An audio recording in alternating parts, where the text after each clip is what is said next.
Excuse me, good morning. Good morning. Hi. Is the USS Liberty coming today? I'm not sure. Do you know the USS Liberty? I'm not sure. Where you been at? Okay. Good seeing you, man. Are you trying to get in? No.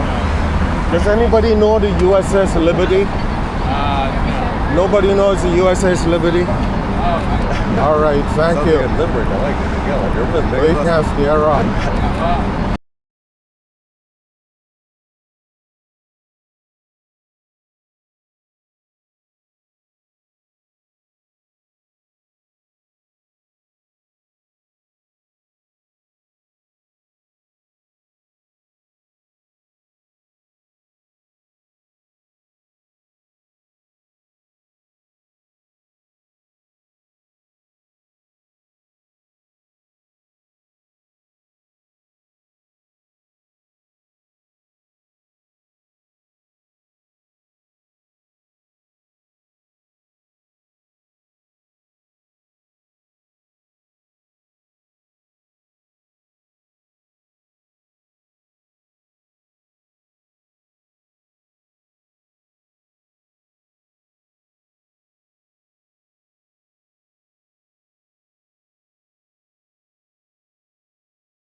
My name is Philip Turney.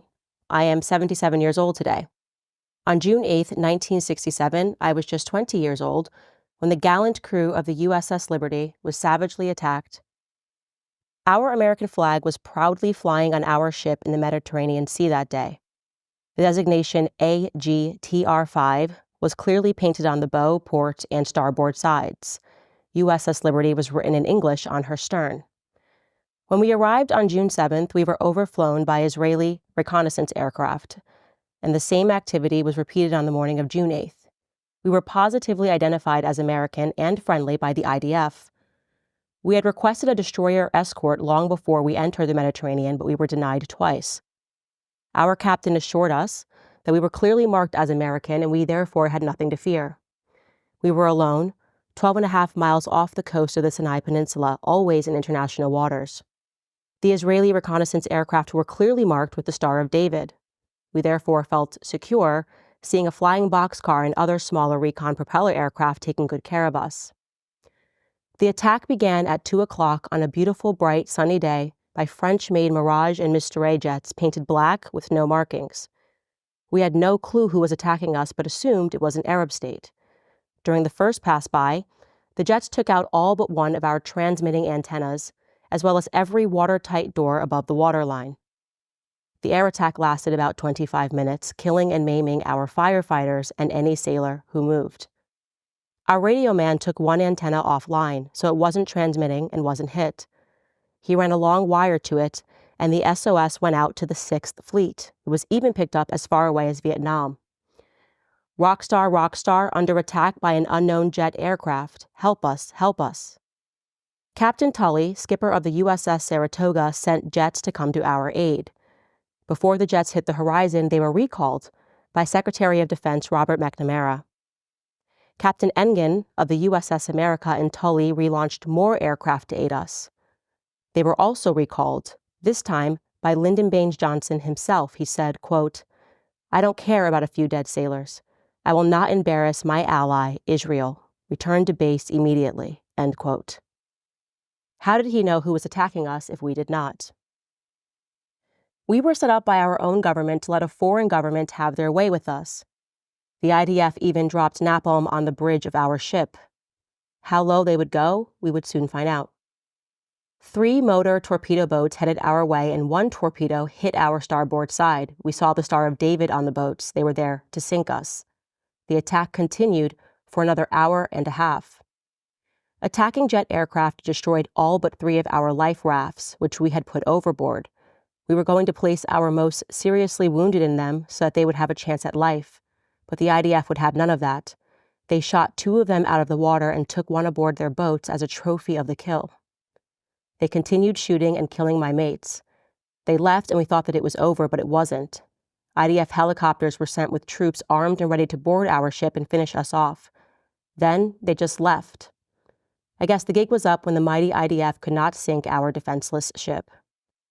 When it was all done, there were over 821 rocket and cannon holes and over 5,000 armor-piercing bullets riddling the ship. Napalm was burning us up, and a 40 by 40-foot torpedo hole was in her side, causing the ship to list badly to our starboard side. We then waited 17 hours for help. I guess they hoped that we would sink that night. Help was only 40 minutes away from us, but they left us out alone to die. When the USS America and the USS Davis arrived to help us, they took our wounded to care for them. Their wounds were so horrific, words cannot explain. Admiral Kidd boarded our ship a few days later, and the cover-up immediately began. We were ordered to never speak of the attack to anyone, not even with one another. Penalties would be fines, imprisonment, or worse, and we all knew that worse meant death. We have been treated like garbage for the last 57 years. Congress has been bought and paid for with the exception, over the years, of a few brave lawmakers. Their names are Representatives Pete McCloskey, Paul Findley, and Jim Traficant.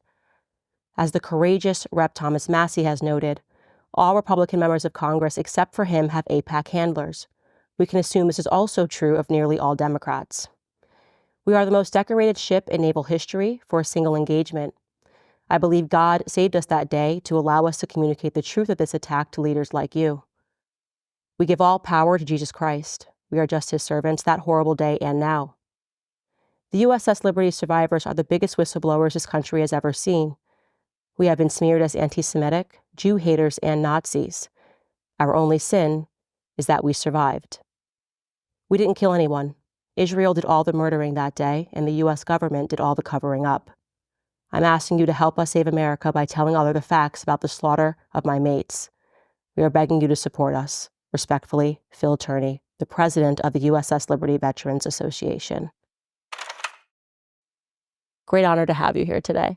Thank you, Candace. It's a great honor for me to be here and represent the gallant crew of the USS Liberty that had been treated so badly, as I said in the letter, for 57 years.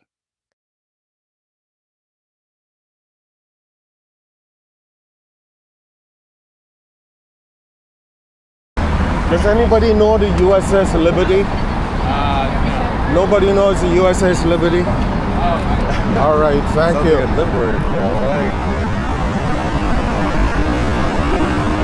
Never heard